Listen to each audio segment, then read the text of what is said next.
prominent American senator has taken an action that's uncommon for members of her political party.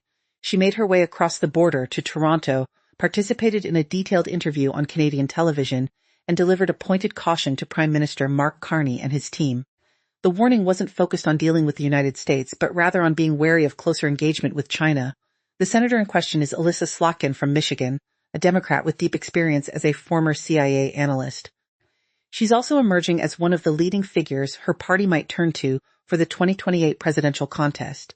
Slotkin conveyed to her Canadian audience that while connections with Washington have grown tense and challenges are undeniable, leaders in Ottawa would do well to exercise prudence before expanding partnerships with Beijing. On the surface, that's how it was presented.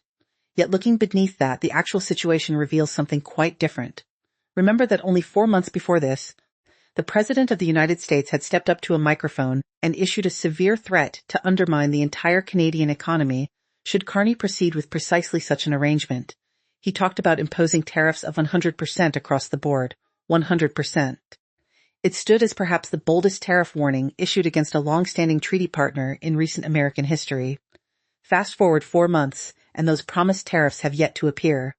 Meanwhile, the agreement Carney reached in Beijing continues to advance without hindrance.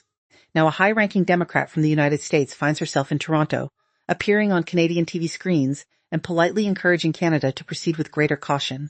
In the time ahead, I plan to unpack for you in detail why this particular journey and that specific conversation offer deeper insights into the changing relationship between Ottawa and Washington than anything spoken from the White House podium over the past year. Let me walk you through the events as they unfolded. Senator Elissa Slotkin traveled to Toronto last weekend for the 2026 Global Progress Action Summit. This event brings together moderate progressive leaders from both sides of the Atlantic to explore common issues facing their political movements. Prime Minister Carney attended as well, alongside various European leaders.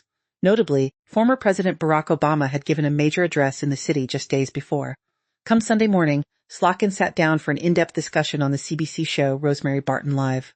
This is the sort of extended interview format that receives significant attention among decision-makers in Ottawa, and her remarks appeared very deliberate.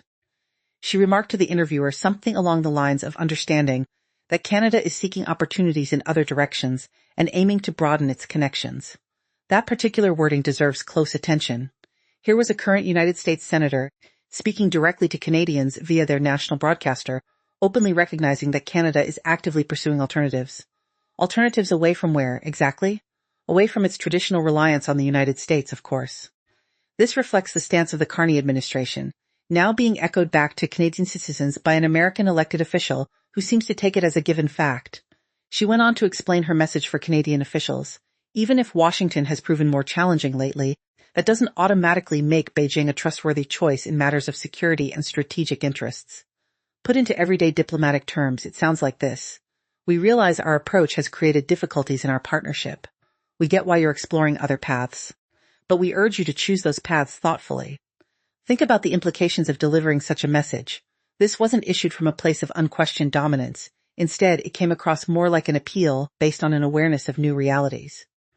An awareness that the long-standing expectation of Canada automatically aligning with Washington no longer applies as it once did. Importantly, this perspective wasn't coming from the Trump administration or official State Department channels. It was voiced by a Democratic senator who was in Canada on what appeared to be a personal or party-related visit. Slotkin zeroed in particularly on the issue of electric vehicles produced in China. She explained to the host how these vehicles have the capability to gather detailed three-dimensional imagery and location information. According to her, that kind of data might find its way back to authorities in Beijing. Drawing from her intelligence background, the senator framed this not merely as a trade or business matter, but as a genuine concern for national security. She has worked across the aisle with a Republican colleague from Ohio to introduce legislation that would completely prohibit Chinese-manufactured cars from entering the U.S. market. Her stance remains steady on this front.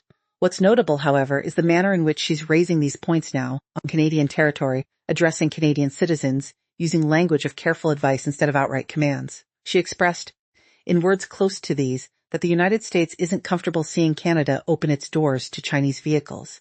It's not an outcome they hope to see materialize. And she added another revealing comment about how, for the first time in quite a while, the two countries seem to be approaching important international commerce questions from differing viewpoints.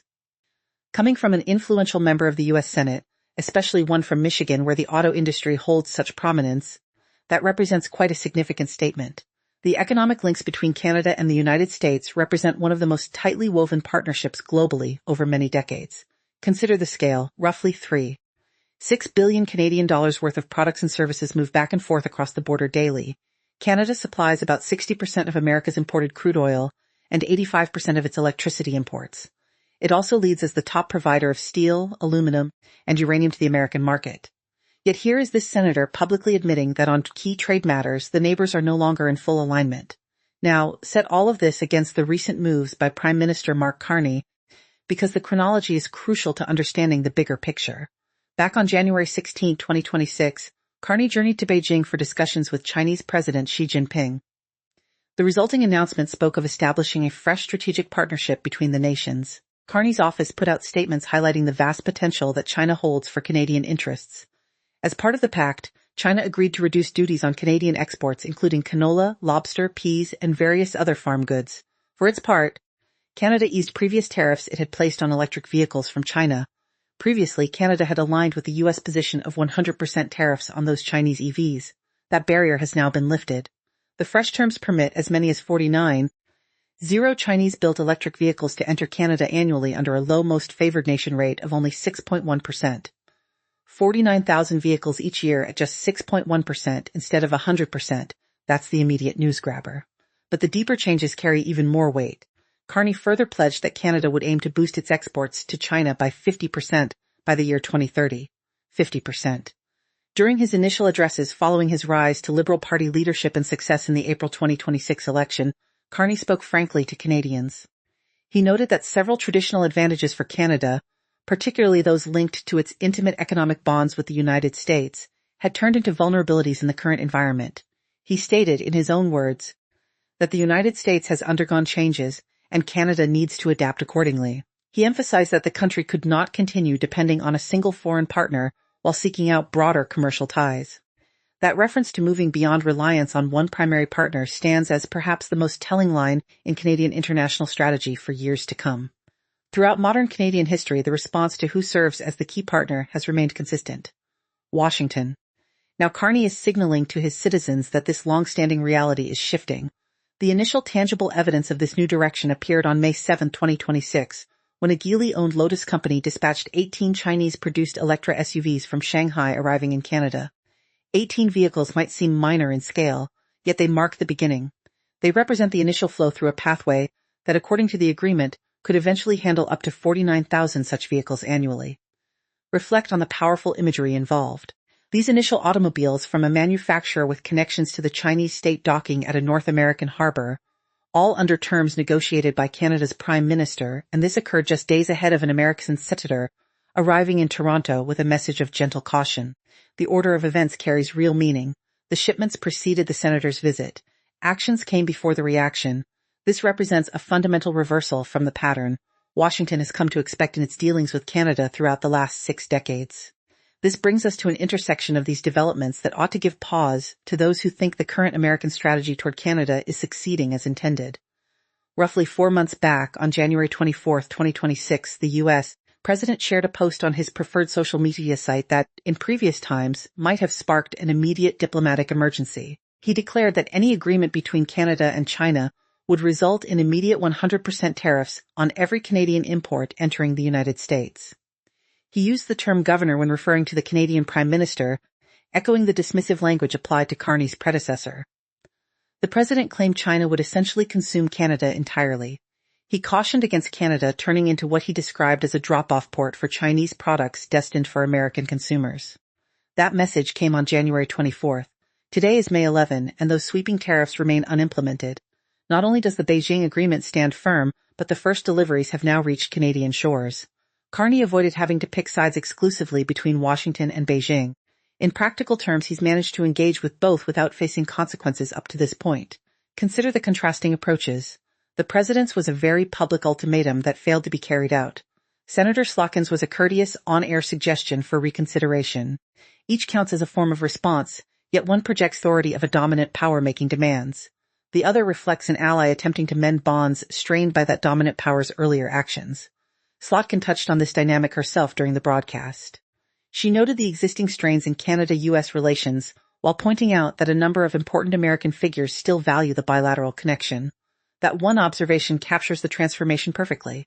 There remain several senior politicians in the U.S. who still care deeply. Several, not everyone, and notably not those currently in the executive branch. The bar has been lowered. Just a short time ago, Canadian thinking assumed the United States remained the essential ally that Ottawa needed to accommodate, particularly under Trump.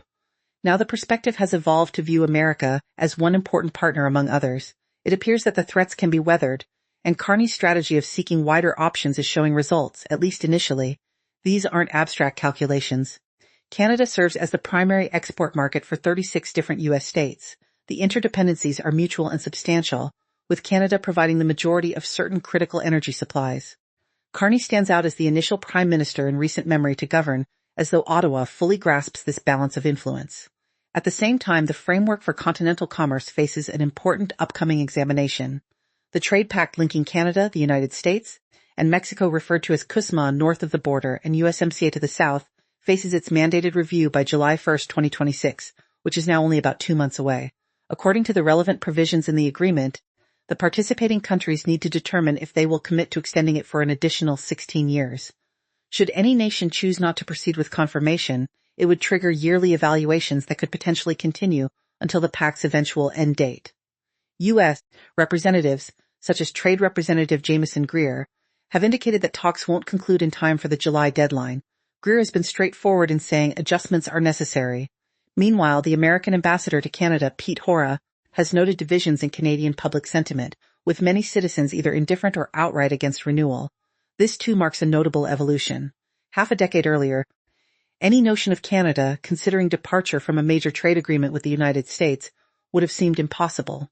In today's climate, it forms part of active political conversation north of the border.